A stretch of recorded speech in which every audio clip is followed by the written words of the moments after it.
I am a 33 years old woman, the breadwinner of our household. I have multiple, highly specialized degrees for a niche industry. I make $200K plus, with potential to get in the $600 ms range. My company has not been hit that badly by COVID, so most of us have kept our jobs, but we're held to strict standards. My husband has a broad degree / work experience. He quit his job right before COVID hit, hoping for a better job in the meantime, and I was supportive. He spent a ton of time applying to various jobs, and finally landed an interview at Organization X. This is his dream job, in almost every imaginable way. I can't be detailed. However, it's paying about $65K a year, which would be fine, except this job directly puts my job stability at risk. My company and this org are adversarial, at best. My field is extremely secretive, and if clients discovered my spouse was working for a competitor, I would be permanently tainted. I wouldn't be able to get a job in the industry forever. I know this sounds like an exaggeration, but I promise you, it absolutely is not. It'd be like if I worked in protecting the privacy of celebrities, and he worked for TMZ. If he tapped my car, got into my work devices, he could use that to advance his career. And any trust one have in this field will be gone. Even if I trusted my husband not to do that, my clients and company don't. Worse, B//C my background is so specialized, this is the only field I can work in. I asked him to drop from consideration for this job, since if he got it, we'd lose my income. $65K a year cannot support us in this city. Plus, he does not have to work for this organization. Even if the job market is awful right now, his background gives him access to a wide range of jobs, but I only have this one niche field. He was extremely angry, and said I was selfish and only cared about money. I told him that if he wanted to go back to school for an advanced degree or just be unemployed for a while, I would support him. But taking this job isn't possible. He continued the process behind my back, and got the offer. He wants to accept it, B//C. He says his career needs to take priority and that I wasn't being a supportive wife. I feel so betrayed, and I've contacted all relevant higher-ups in my company to inform them. I notified them as soon as he got the interview. B//C. It's better coming from my email than from a background check. I told him he could decline the offer, W// me watching him physically decline it. Or he could accept the offer and move out immediately. I would pay for him to stay 2 weeks at a hotel, and we would begin divorce proceedings. My company is willing to take care of all of my legal fees. I feel awful. I still love him. I moved decisively, B//C. This was the best way to cut my losses, but it still hurts. He called me heartless and cold.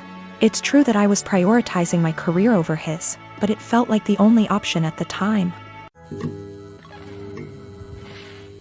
I gave birth to my daughter weeks ago. My experience was pretty traumatic, and since it was my first, I had no clue what to expect.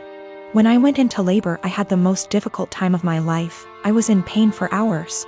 My mom was with me, but she had to go, and my husband was with me the entire time. I did something so embarrassing in the delivery room. I pooped myself, which was unexpected and I don't know, but it was embarrassing, and although my medical team were very professional about it, my husband couldn't help himself and started laughing about it later and even telling my family about it, but they didn't react.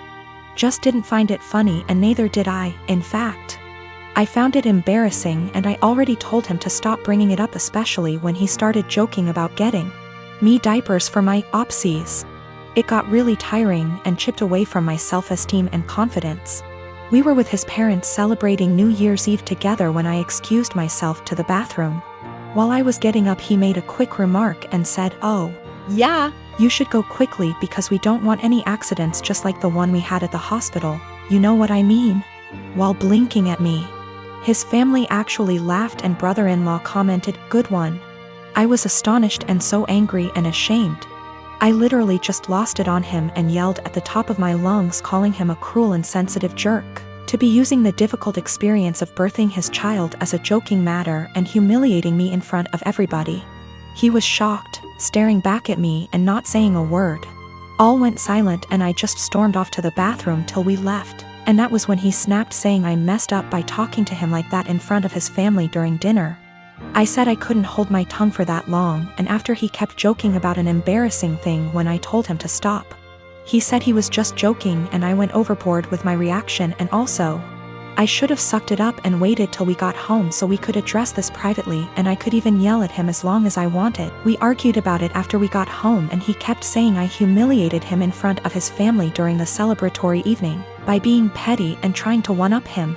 He even said I should have laughed along, not fly off the handle licks that. My son is almost 17. This Christmas we bought him an expensive computer gaming chair, as he plays a lot of online multiplayer shooters. My son has some anger issues, which he's currently in therapy for, and these shooters tend to bring out his temper more than normal. However, for the past few months he's been keeping it together well, so I figured the chair might be a fair present. I was wrong, because the day after Christmas he was gaming, started to have bad luck. He was losing his patience. This culminated in him screaming insults and then picking up his chair and slamming it into the ground, breaking the back of it. After talking him down, we had a very serious conversation about him no longer being allowed to play multiplayer games while under my roof until his therapist feels comfortable with his progress, talked about coping mechanisms, etc. However, I made it very clear this was unacceptable and he would be grounded. We've had these heart-to-hearts many times, so it's not like every time he has an outburst I'm making light of it. It's a serious issue and treated like such. However, when he came to me later that day and told me he'd like me to replace the chair because it was a gift, he really liked it and it would only be fair, the frustration, disbelief and disappointment in his behavior boiled over and I started laughing hysterically. As in a full laughing fit, barely able to breathe or talk. The more he'd plead his case, the harder I'd laugh. Repeatedly asking him how it was fair in his mind to have me replace a gift I paid for that he broke in anger. This obviously pissed him off more, which led to him getting emotional, but I just couldn't seem to stop myself. I tried walking out of the room and asking him to drop it, but every time he'd say, "But I need a chair." Or, "What am I supposed to do now?" I'd laugh again. I tried explaining that I'm not laughing at his feelings. I'm laughing at how absurd it is for him as a teenager to expect me to replace he can't be bothered to treat with respect, and then whine about it when he broke it. He's still pissed about it, and feels slighted. I feel bad for laughing, and honestly wonder if I had some sort of mini stress break myself. Because it's never happened before and I couldn't seem to stop. But at the same time, I stand by the fact that his request was ridiculous enough to make most people want to laugh. My partner and I have been in a relationship for 5 years, living together for 4. Recently my partner came home having had a short meeting with a financial advisor, and was really eager to talk about our financial future, WRT savings goals, life plans, timelines for saving up a deposit for a house, etc. This is a conversation I've been trying to have for years with him, so you'd think great, right? I should be really happy we're finally there. But I'm not. Talking about us going for a meeting with a financial advisor and starting to build towards our future together has given me really cold feet about the relationship. I think part of it is why now? I've been trying to talk to him about this for a really long time. With renewed efforts at the start of this year when I landed my first full-time salaried position and was working out my budget / personal savings goals. Just 4 months ago he wouldn't have a conversation about it. But now that the financial advisor has said the same things, it's obviously something we should be doing and I should just jump on board with? I think if the advice was particularly different to what I'm already planning, I'd be less annoyed. But the advice is the same. There's a certain type of savings account you can start in the UK specifically for saving up for a house. And I've been talking about planning to open one once I'm full-time employed for literally 3 years. And he brought it up like this new, novel idea I'd never heard of. It makes me wonder if he's ever listened to anything I've ever said. He's always been more frightened of commitment / taking the next step. And I've driven that for the majority of our relationship. Become official / exclusive? I pushed for it. Move in together? I pushed for it. Start a joint account for household costs? Me move into a bigger place and buy our own furniture? My call. And every step of the way he's against it and I have to convince him why it's the right decision. I've tried to have this financial future talk for a long time, and also the talk about mapping out what our future plans are together. But he's never wanted to have it.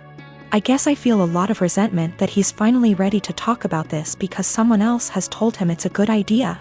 It also brings up a lot of worries I've had about the future that might have been sitting under the surface for a while. Like the marriage and kids talk, I've always been clear about what I want, and he's always vaguely agreed with me. But trying to talk to him about time scales for it is like pulling teeth and always turns into an argument. It's not like I'm saying you have to propose now or I'm leaving or anything. It's literally just stuff like, ideally I'd like to be thinking about engagement and buying a house by 28, and married looking to have kids by 30. So he's literally got like half a decade. But we can't have that conversation because he shuts down / gets annoyed / feels pressured. And I have no idea what he wants from the future because he won't tell me. There's a lot of resentment in this post, and I feel the need to clarify that I love him. He's my best friend and our day-to-day life is a dream. But I always feel like I'm dragging him into a future he doesn't want. And that he doesn't really trust / listen to me as an equal partner, until someone else tells him the same things I've been trying to say. I don't want that to be my future. I want someone who has these conversations with me and is excited about taking the next step. This feels like it has been one of the biggest underlying issues in our relationship that we've never been able to address. He doesn't ever really seem to listen to / consider me and often prioritizes his relationships with others. It's like he's expecting that I'll always just be there until he's ready, and that's not a very nice feeling to have. I'm not really sure where to go from here. I guess my big question is, how do I move past this resentment into a productive conversation about goals / expectations? I would like to be excited that he's finally ready to take this step together, but I just feel annoyed and uncertain. I would also like to address the issues of not feeling like a priority once and for all, since previous attempts haven't been successful. So I suppose my other question is, how do I make our communication better so that we can actually talk about these things and come up with a plan to fix them?